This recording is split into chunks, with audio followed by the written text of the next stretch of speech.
Olá, quarto ano, bom dia. Vamos dar início a mais um dia de aula. Hoje, quinta-feira, dia 17 de setembro de 2020, com aulas de História e Inglês. O que iremos estudar em História hoje é as invasões francesas e holandesas. Como assim? Veja só, o Brasil tornou-se colônia de Portugal, não é? Com a vinda dos portugueses para cá, ou seja, com a chegada dos portugueses aqui no Brasil. Mas outros países também queriam explorar as riquezas existentes aqui, mais precisamente o pau-brasil. Então, os franceses, né, invadiram o nosso país, mais precisamente de 1500 a 1530, em busca do pau-brasil, não é isso? Mas eles só conseguiram mesmo fixar aqui em 1555, né? Eles penetraram, ou seja, entraram na Baía de Guanabara, mais precisamente no Rio de Janeiro. Então, eles penetraram aqui, né, na Baía de Guanabara e se aliaram aos índios tamoios, que ficou organizado, né, uma confederação chamada Confederação dos Tamoios. Essa confederação era para lutar contra os portugueses, né, para que não escravizasse os indígenas. Mas essa questão das lutas, né, entre os franceses e portugueses e os indígenas, os portugueses não obtiveram grande resultado, não conseguiram expulsar os franceses, né? Os portugueses só conseguiram expulsar realmente os franceses já mais precisamente por volta de 1567, com a ajuda de Estácio de Sá, né? Então, os portugueses não conseguiram expulsar os franceses, né? Mais ou menos em 1555. Não conseguiram logo não, demorou um tempo. Nessa época, quem governava era Duarte da Costa. Não conseguiu expulsar os portugueses. Já veio conseguir em 1567, com a ajuda de Estácio de Sá, né? Estácio de Sá conseguiu sim expulsar os franceses, mas foi morto nesse combate, tá certo? Estácio de Sá era sobrinho de Mendes Sá e foi considerado um grande líder contra, né, os franceses, ou seja, um grande líder português contra os franceses.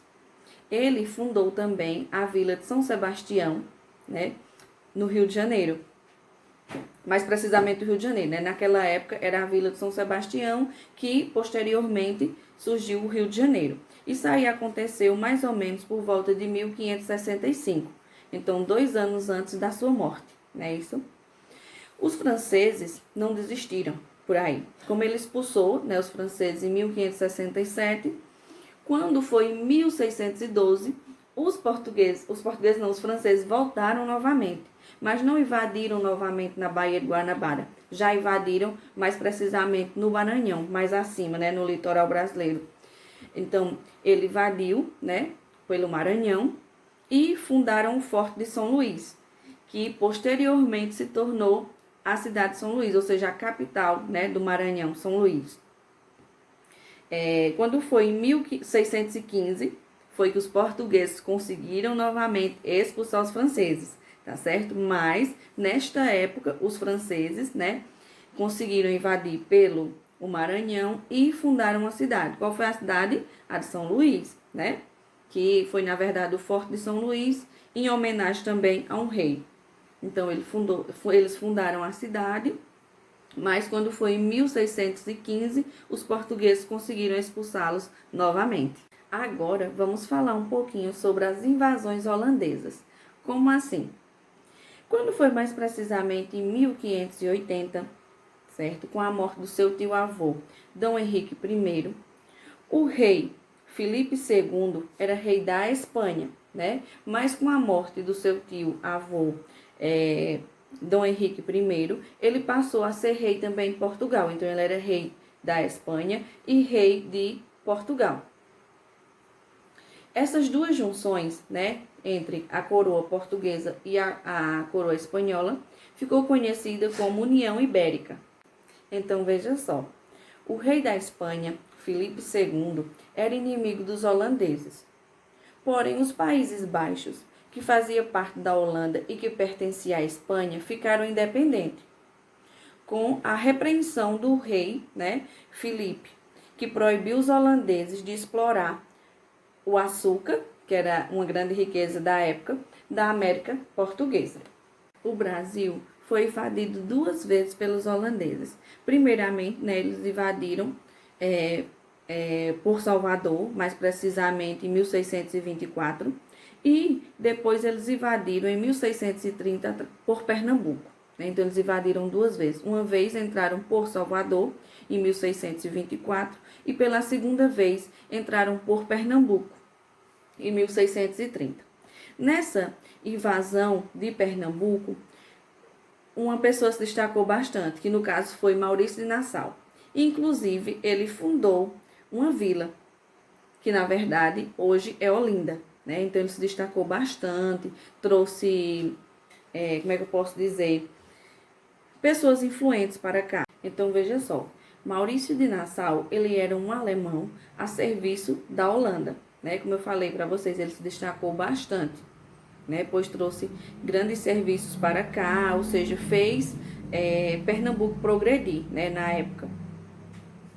Mas, quando foi em 1644, ele voltou novamente, né? E, com isso, teve grandes, como é que eu posso dizer, cobrança de empréstimos, né? Aqui em Pernambuco. E tudo que eles lucravam, né? Tinha essa cobrança excessiva. E, com isso, eles se revoltaram. Então, a partir daí, surgiu a insurreição pernambucana, né? Que durou em torno de 10 anos. Além disso também, surgiu várias batalhas, como por exemplo, a Batalha dos Guararapes. Tudo isso aqui em Pernambuco. Com a Batalha dos Guararapes, né, mais precisamente hoje em dia na cidade, né, Jaboatão dos Guararapes, próximo do Recife, né, a partir dessa batalha, os portugueses conseguiram expulsar os holandeses, né? E os holandeses, quando foram embora daqui, levaram mudas de cana-de-açúcar e produziram o açúcar do Caribe. Com isso, o açúcar já não foi um produto mais de custo tão alto, né? Na parte da Europa. Então, como eles levaram as mudas para lá, né? A grande cobrança não ficou mais tão excessiva, né? E com isso causou o quê? Um grande problema na questão do comércio da colônia, né? Ou seja, um grande problema na comercialização do açúcar aqui na colônia, né? No caso, a colônia portuguesa, o Brasil, ok? Então, vocês irão fazer a leitura, né? Nas páginas 116 a 118, tá? De história, e resolver o exercício nas páginas 119 e 120. Além disso, tia Valéria vai passar outro link, tá? De inglês sobre as peças de roupa e vocês irão finalizar o exercício de inglês, ok? Beijo, boa aula!